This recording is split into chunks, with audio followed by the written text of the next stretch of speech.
ស្នេហ៍ដំបូងពួកយើងជួបគ្នាក្នុងសាលារួមស្រង់ជីវ៉ាព្រាមដូចមកផាក្នុងថ្នាក់នំប្រូជីច្រើនចាំអារំលើស្រង់វលៀង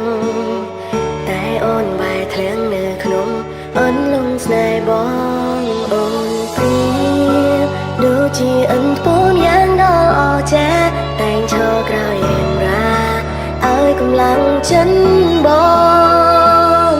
អាចទេរៀបការជាមួយនឹងប្រមរាំងនេះអាចទេនឹងនៅក្បែរគ្នាដល់ចាំកោខ្នងទោះជាមានរឿងអ្វីកើតឡើងក៏អូនកាន់ដៃប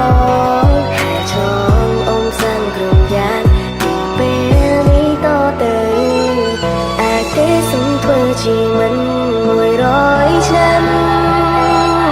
សន្យាមិនឲ្យពេលស្រាំបងមិនមើលថែរូបអូនជានឹងតែម្នាក់ដែលស្រឡាញ់បងជាបងអរគុណគ្រប់រឿងកន្លងបងនឹងតបស្នងនួនអងគុណ100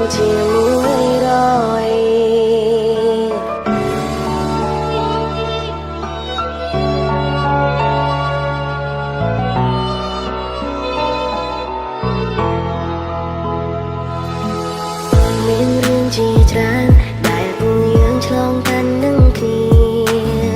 មានទាំងលំបាកក្រុមពីមានទាំងសប្បាយ